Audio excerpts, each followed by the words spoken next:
Ready na po ba tayo? Okay, kung ready na po tayo, makakaupo na po tayo. Amen. Sige po. You can all be seated. Salamat po sa ating worship team. Amen. So sabi ko nga po, today is the Sunday before our annual sacrificial offering. At yun po yung mangyayari next Sunday, ang ating Heart for the House.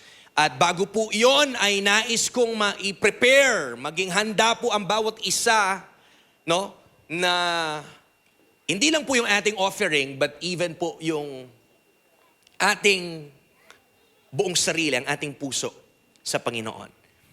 And I have a simple story, no, to start with ngayon pong umaga, no. Ready na po tayo.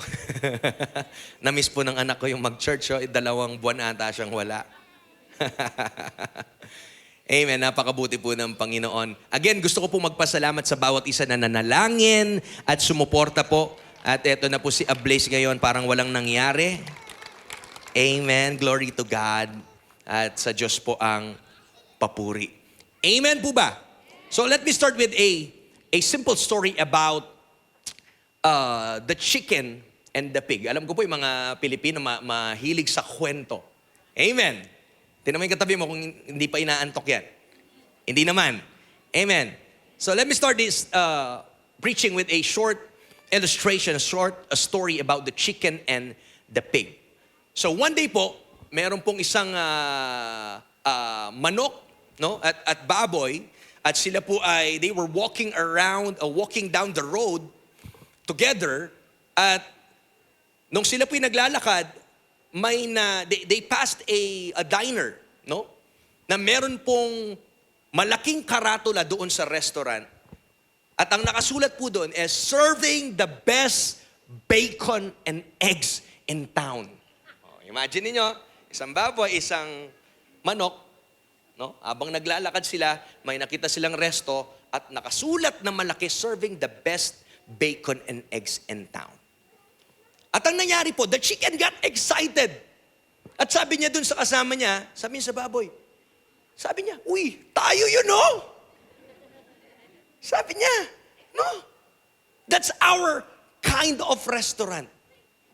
Why don't we come in and let's contribute, sabi niya, to the breakfast? So excited siya, sabi niya, pasok tayo, tayo yun, no? Bida tayo, sabi niya. Ba't di tayo pumasok? Mag-contribute tayo dun sa breakfast. Sabi po ng excited na manok.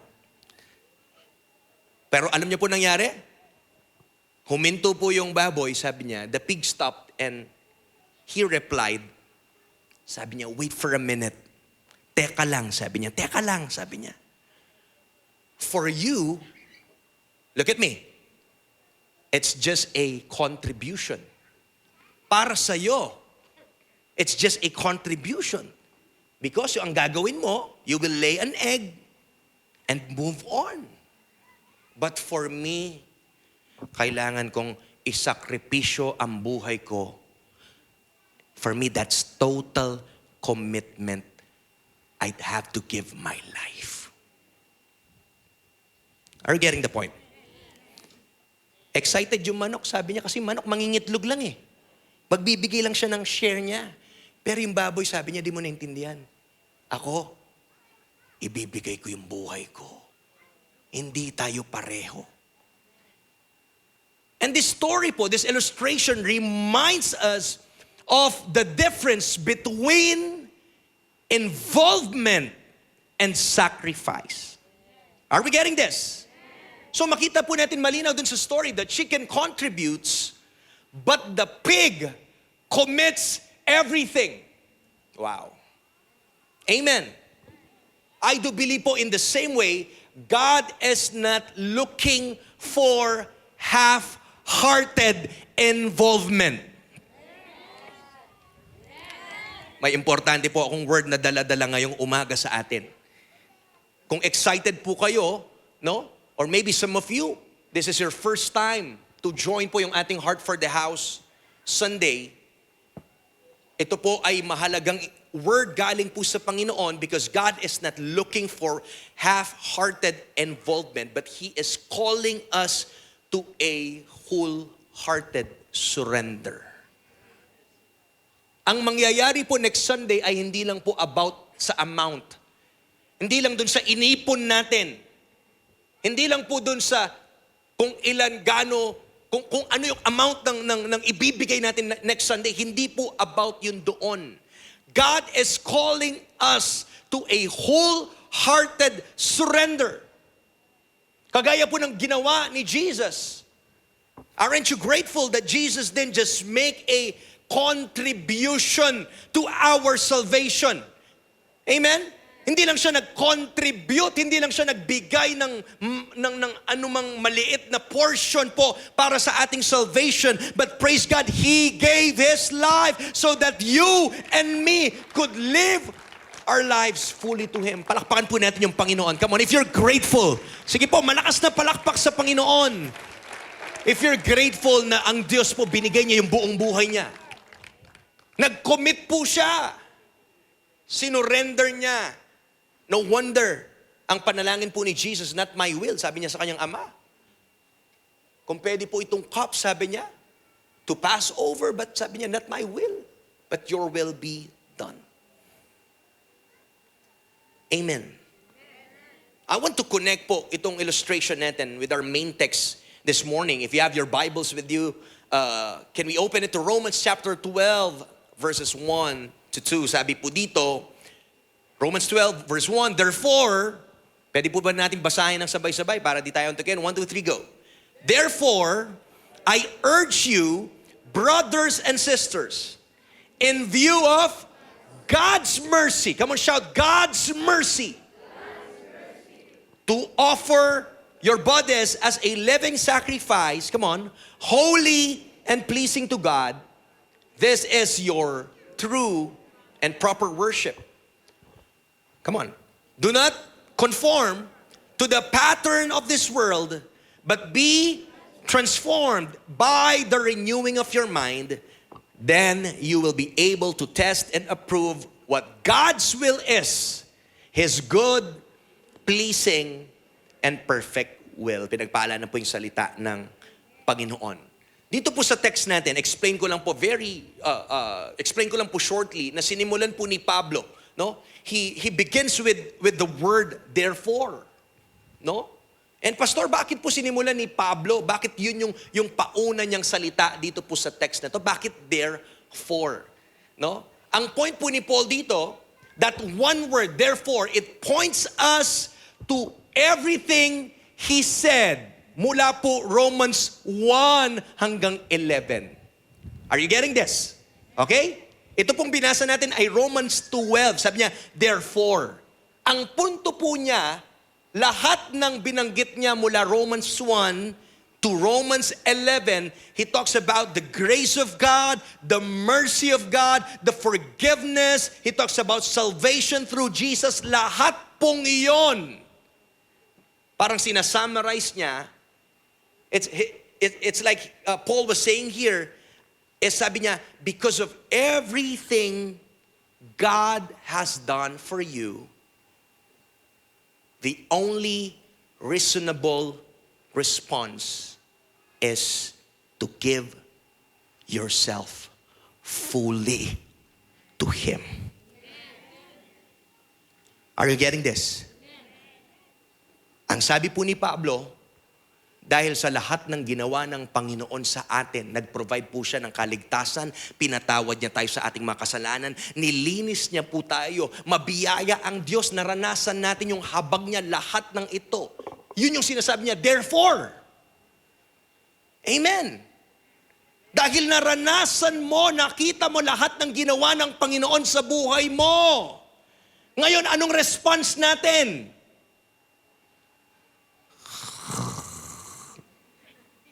Anong response dapat daw natin?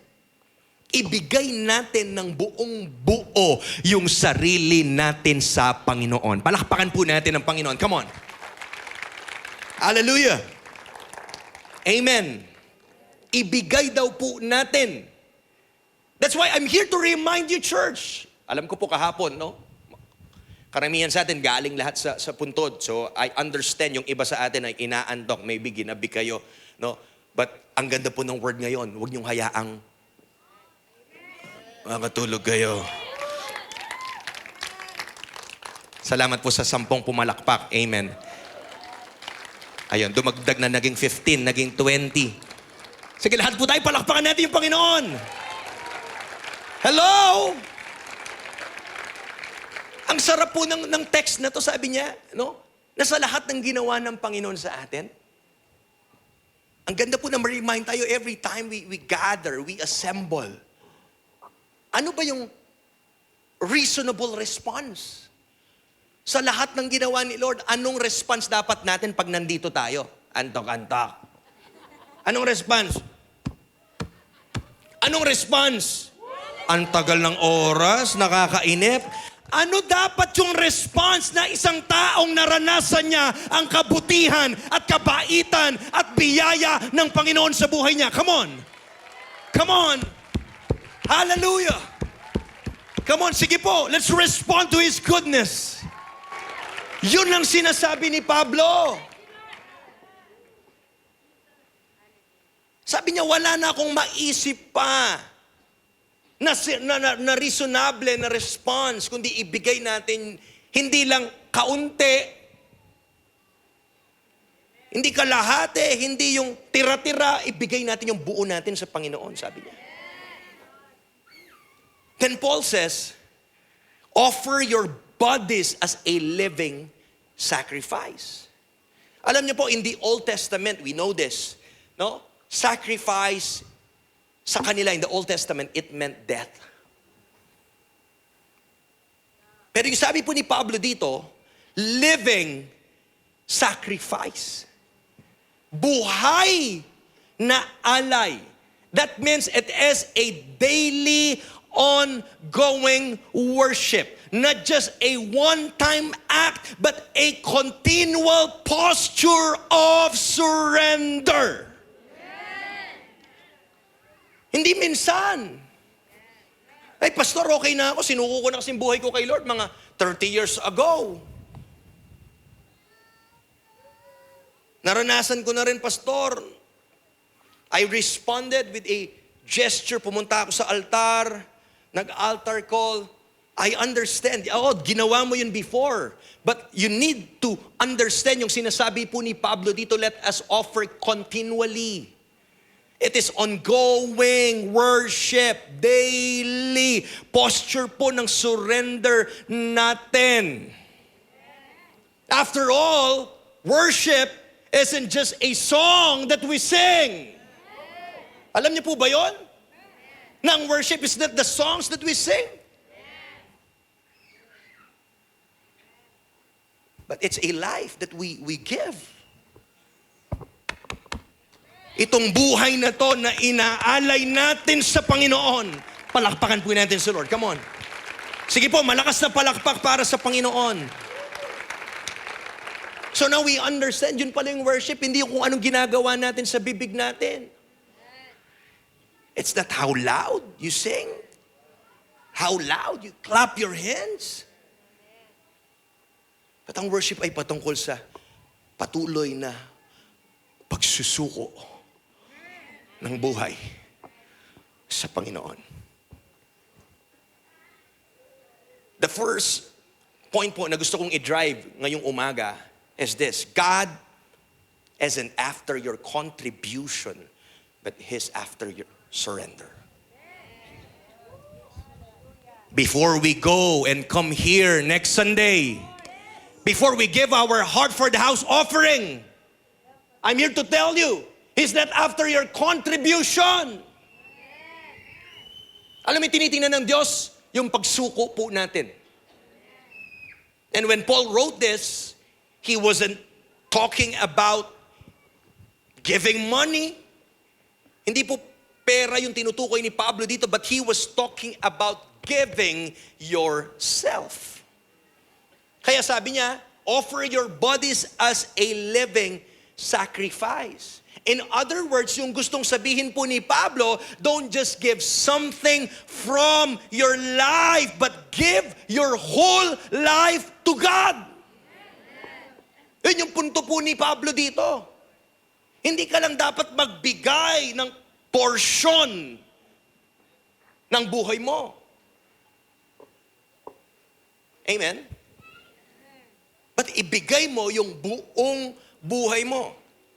It's good if you will participate po sa ating annual sacrificial offering. And I'm encouraging everyone. Amen? I'm encouraging everyone to participate. But more than the contribution, more than the money, more than the amount, it's your surrender that He wants. Yung puso po natin. Here's the truth. You can give without surrendering, but you cannot surrender without giving. Madali pong magbigay nang hindi mo naman talaga sinusuko yung buhay mo. Pero hindi pwedeng hindi ka magbigay pag nauna mong sinuko yung buhay mo sa Panginoon. Madaling magbigay. Kahit hindi nga sa Panginoon, alam ko generous yung mga taga-darak. Mamaya lang yung katabi mo niyan, lilibre mo ng lunch. Amen. O di na nag-amen yung iba. Pastor, diretso ako uwi kasi nag-iipon ako dahil next Sunday, Heart for Dogs. Okay, very good. Sige. Amen. So again, you can give without surrendering, but imposible na hindi tayo magbigay kung nakasuko naman pala talaga unang-una yung buhay po natin. Kaya una pa lang po, wag nating isipin that God is impressed with our giving. No. Alam niyo kung saan siya interesado? Not about the amount. Whenever we come together, whenever we give, alam niyo saan nakatingin yung Panginoon? Dito siya nakatingin. Ito yung tinitingnan niya pag tayo po'y magbibigay. He's interested sa posture ng puso po natin. Let me say it like this. God doesn't measure generosity by the size of the gift, but by the posture of the heart.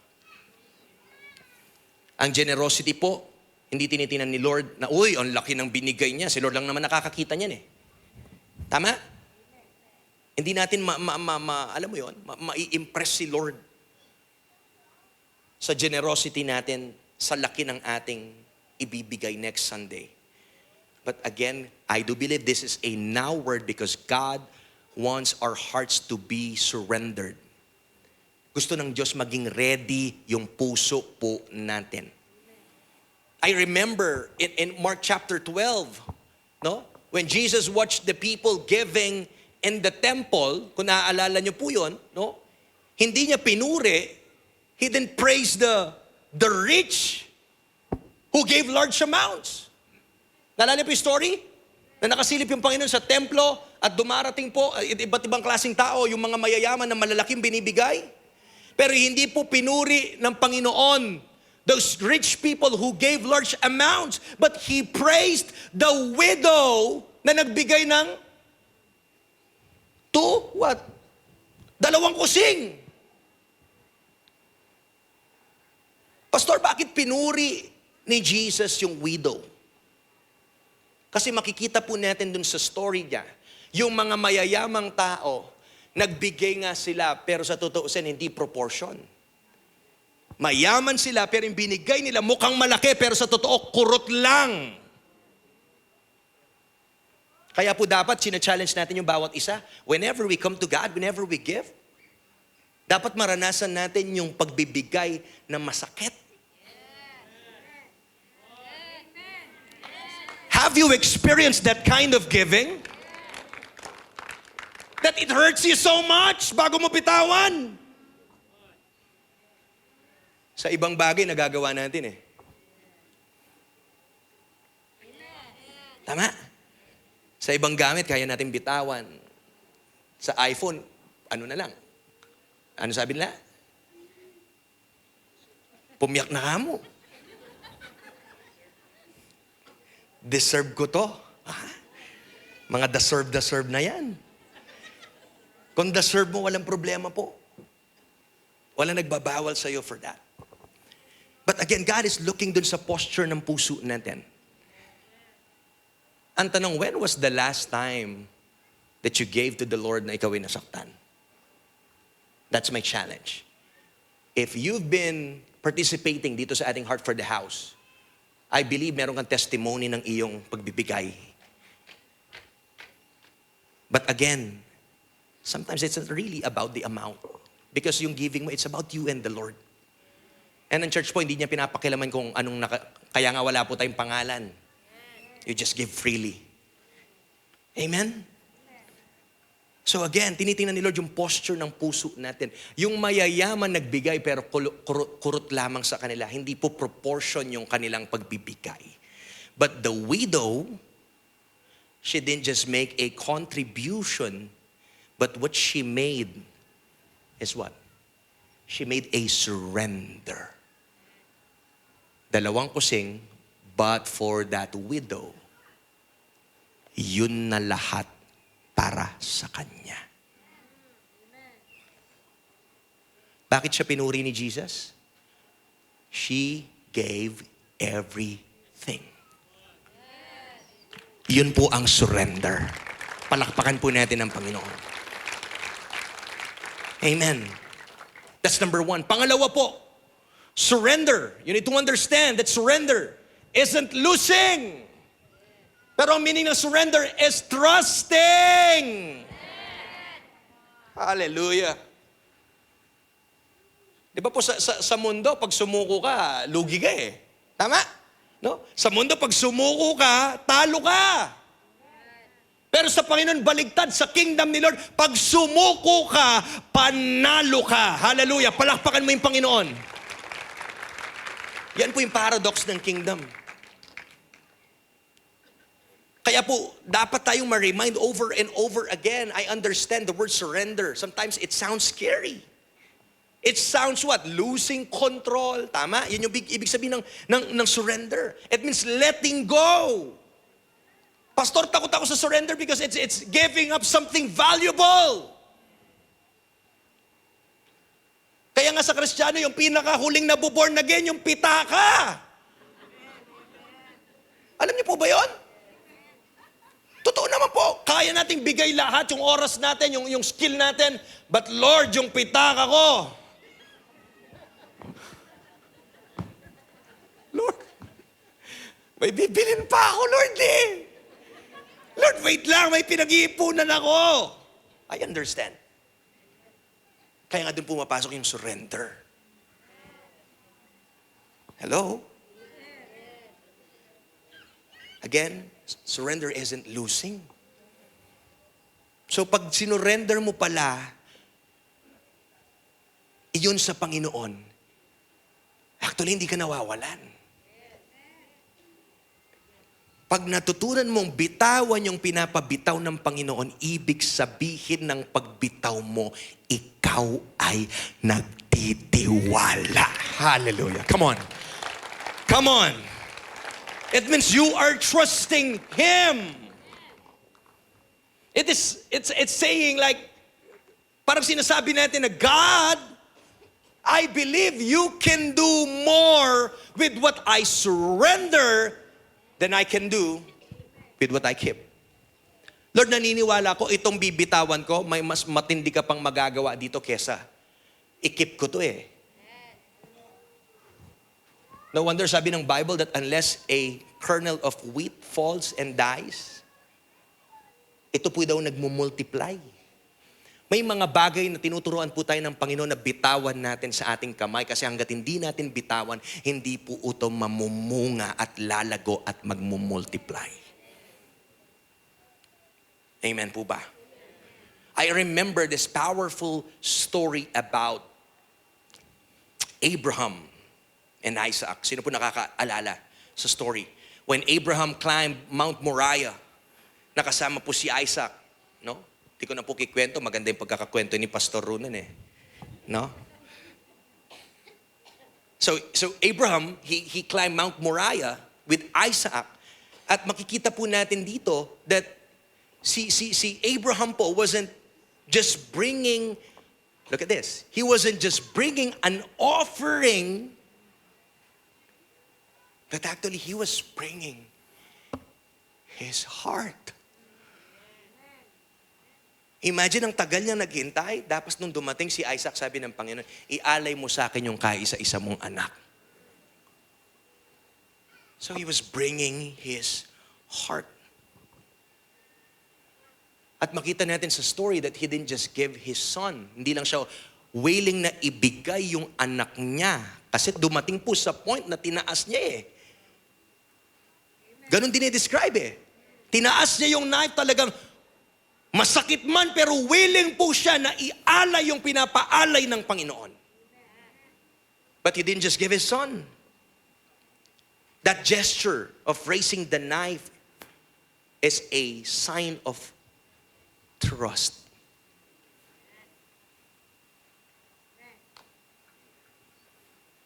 And even the scholars and theologians, no, sa ibang commentary na sinasabi po, wala pa pong story. There are no recorded stories or evidences pa po ng resurrection during the time of Abraham.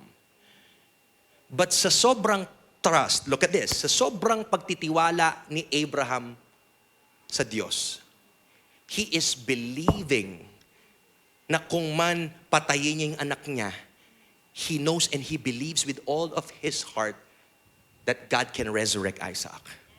Yun ang sinasabi ng mga scholars. Kasi bakit? Nangako ang Panginoon sa pamamagitan ng heir mo, sa pamamagitan ng anak mo manggagaling. Sa pamamagitan mo manggagaling yung many nations. So alam niya, galing dito yon. So hindi pwedeng mamatay to. At kung mamatay man to, bubuhayin ng Diyos to.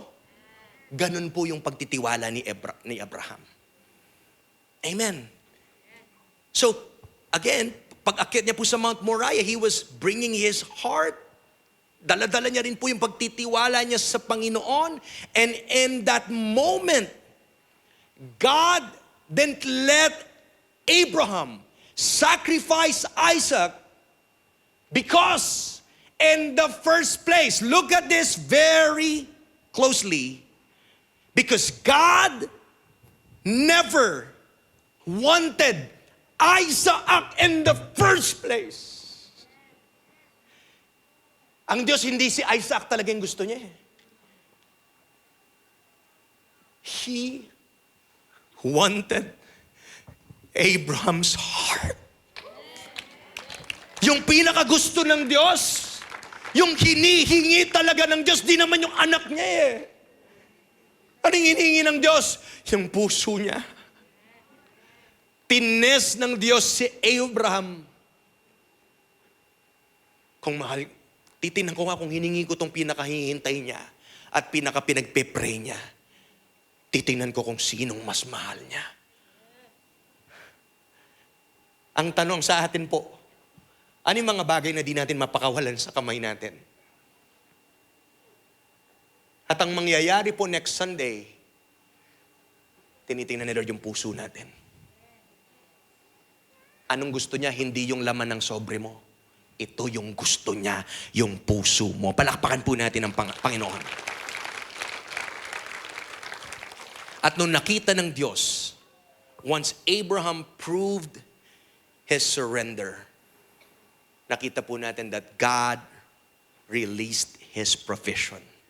Nung nakita ng Diyos na gagawin talaga niya, na seryoso siya, na sinasabi niya, mas mahal ko ang Diyos kesa sa anak ko. Hindi hinayaan ng Diyos na patayin po ni Abraham si Isaac. Pero nung nakita ng Diyos yung puso niya, nirelease niya po yung provision. Kaya naniniwala po ko that when God has your heart, I believe that He will handle your needs. Di ata natin narinig. Pag nakita ng Panginoon, pag ang puso mo kay God, yung pusong yan, sold out, all in sa Diyos, I'm telling you, siyang bahala sa needs mo. And maybe for some of us, surrender doesn't mean giving up your son. But alam niyo po, sa story namin, naalala ko lang because about son no? Nung time po, while we were preparing sa operation ni Blaze, talaga pong sumasagi. Yon, may mga devotion po kami na yung topic is about holding things loosely. At talagang normal po na it will, alam mo yun, dumaan sa aming kaisipan na nagre-ready po kami. What if? Doon sa operating table ay hindi kayanin ng anak ko at balitaan na lang kami na hindi niya po kinaya. Wala na po yung anak niyo. Naghahanda po kami for that. Hello? Pero nandun yung kahit mahirap, kahit mabigat, kahit masakit, nandun yung talagang ipapakita mo na everyday wala kang ibang option kundi talagang magtiwala ka sa Panginoon. Amen. And praise God po. Totoo po yung mga pangako ng Panginoon. Sa biyaya po niya, makikita niyo po si Blaze ngayon. No.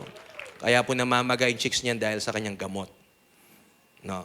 Pero mawawala rin po yan, no, dahil patapos na po yung gamot niya. So naging puffy chicks po siya ngayon. No. Pero grabe po, napakabilis po ng kanyang recovery.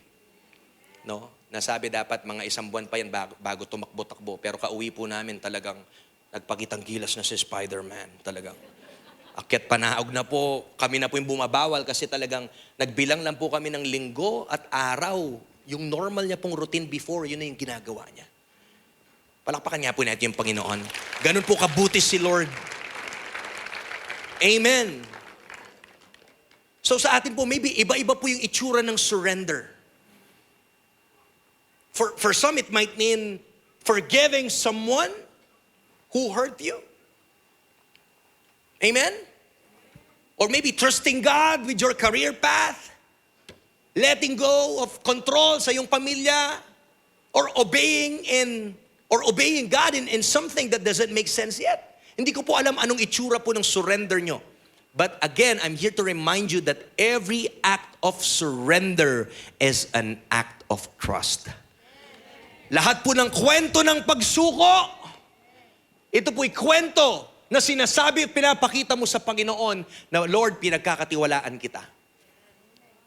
Sa biyaya po ng Panginoon, mabibitawan natin anuman po ang inuutos niya sa atin na gawin natin. That's number 2. Number 3, when you're surrendered, ito naman, giving is natural. Parang wala po nag-amen.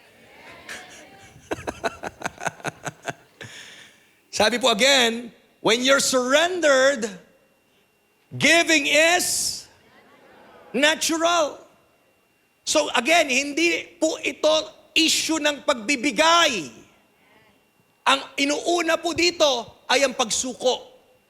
Dahil sabi po, pag tayo'y nakasuko, natural na lang po ang pagbibigay. I love what Paul says, sabi niya, in view of God's mercy. Ang ganda po, no? Sinimulan niya, therefore, in view of God's mercy. He didn't say, in view of guilt or in view of pressure. Hindi po yun yung sabi ni Pablo dito. He says, in view of God's mercy.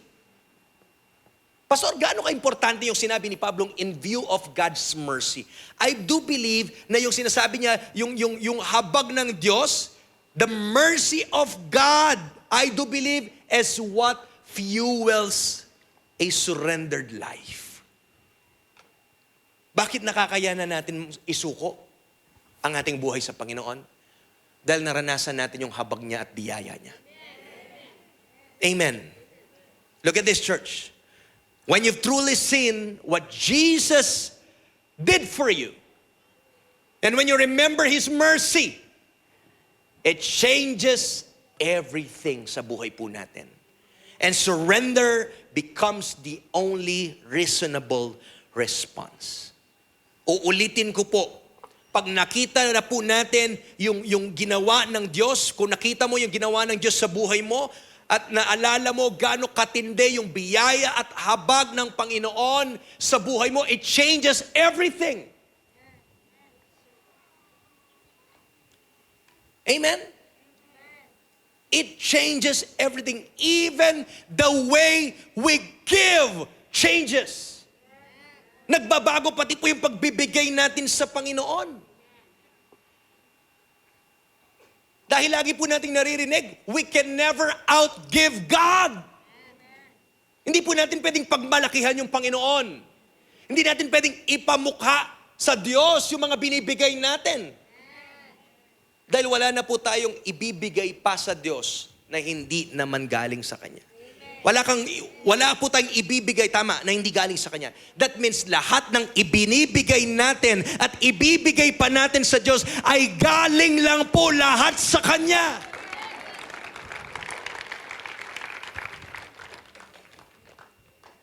And I pray, ngayong pong taon of increase, magkaroon tayo ng breakthrough sa relationship natin sa Panginoon.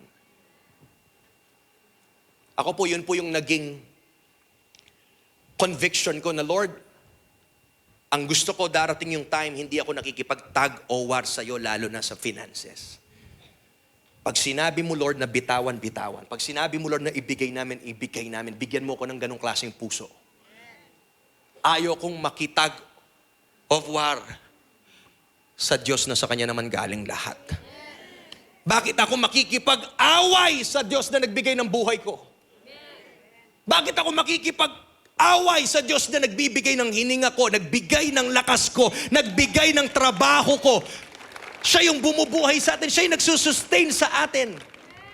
So kung naiintindihan po natin yun in view of God's mercy, then giving is natural.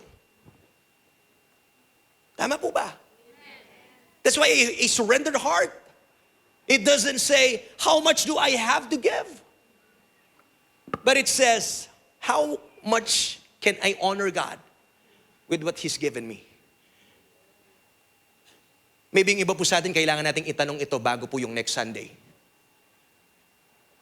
Hindi, magkano po ba yung ibibigay ko? Lord, Pastor, magkano? It's between you and the Lord. Ang tamang tanong is, Lord, paano kita ma-honor dito sa binigay mo sa akin? Amen.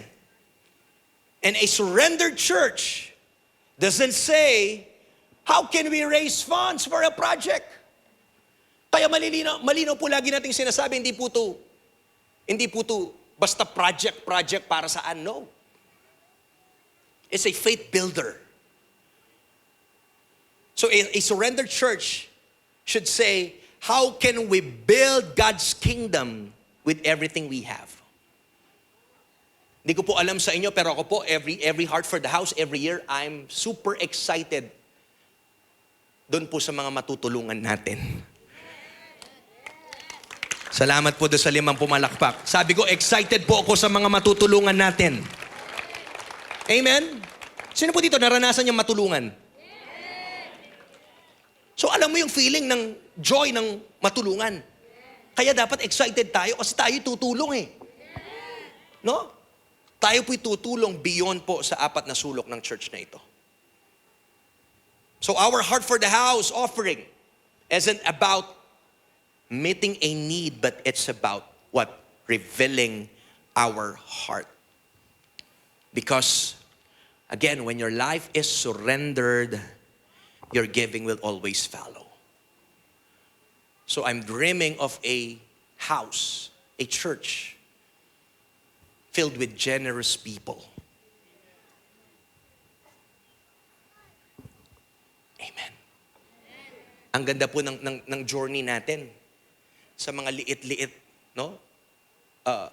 Yung ating pong Heart for the House, this is above yung ating pang giving. So even next Sunday, we're still giving our regular tithe and offering. Pero tinan mo, sa journey natin, every step nagiging test sa atin. At ang ganda po na hinahanda tayo ng Panginoon.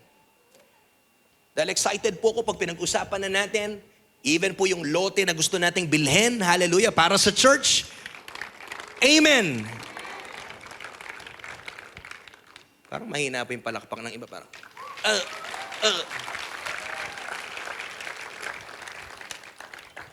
Amen po ba? Ito na po yung gusto ko. Tapusin ko na po dito sa number 4. God builds His house through surrendered people. God builds His house through surrendered people. Sino mga ginagamit ng Diyos? Look at me. Patapos na po ako. Sino yung gustong-gustong gamitin ng Panginoon? Pastor, siguro yung katabi ko, mukhang mas mayaman pa sa akin to eh. Ops, wait lang. Hindi po yung mga mayayaman. Yung punto po dito, hindi yon. Hindi sila dahil yung may malaki, yung may kaya, hindi po. At huwag mong sabihin wala kang kaya. We want to break the spirit of poverty. That poverty mentality, Pastor, I'm sorry, I cannot. It's what I'm saying is, hindi kita pinipwersa. It is not equal giving, as we always say, but equal surrender.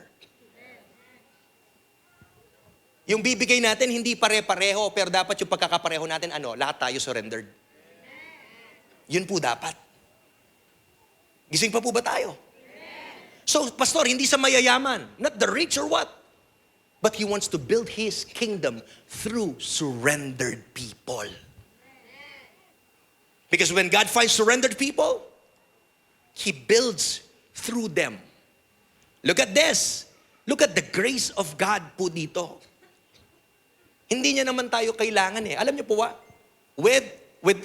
Even without us, God can build His kingdom or can build anything. Huwag tayong magmalaki. Hindi dahil sa tulong mo. Kailangan ba ng Diyos yung tulong natin? Hindi. But ang sarap, hindi po ba masarap yung feeling? Na tayo nakikipag-partner sa Diyos? Look at this. Look at this. Come on, lahat po ng mata dito. When Noah surrendered, God built an ark through him. Through them, ang kanyang pamilya. Imagine, 120 years na binild yung ark. And he was called a preacher of righteousness. Walang naniniwala, walang nakikinig sa 120 years na yon. But Noah was surrendered.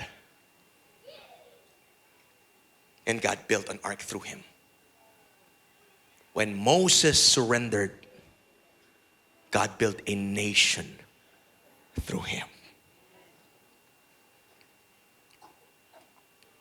When David surrendered, God built a kingdom through him. And lastly, nakita natin, when Jesus surrendered, God built the church through him. So, anong unang hinahanap ng Panginoon? Anong tinitingnan niya? Surrendered people. And when we surrender, look at this church. God will build this house, His house, through us. Palakpakan po natin ang Panginoon. And I'm here to encourage you, church, that the greatest thing you can give God isn't your gift, your time, or your money.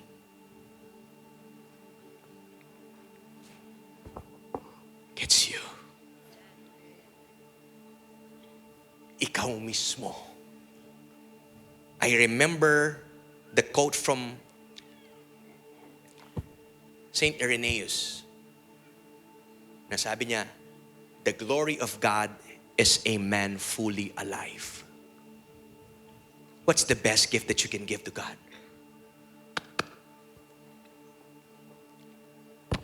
To offer your bodies as a living sacrifice. Anong regalo mo sa Panginoon? Sarili mo. Not just a part of you,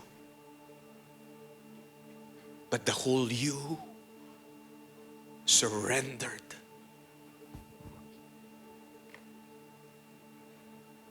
And when He has you, He can use everything you have.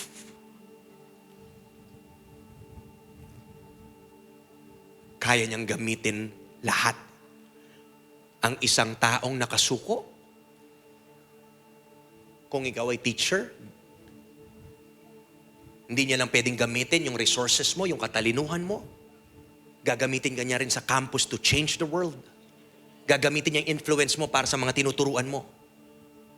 Whether you are an architect or engineer, I don't know, kahit ano po tayo dito, pag tayo ay nakasuko sa Panginoon, we understand that we don't own anything, Lord. Everything that I have belongs to you. That should be our cry this morning.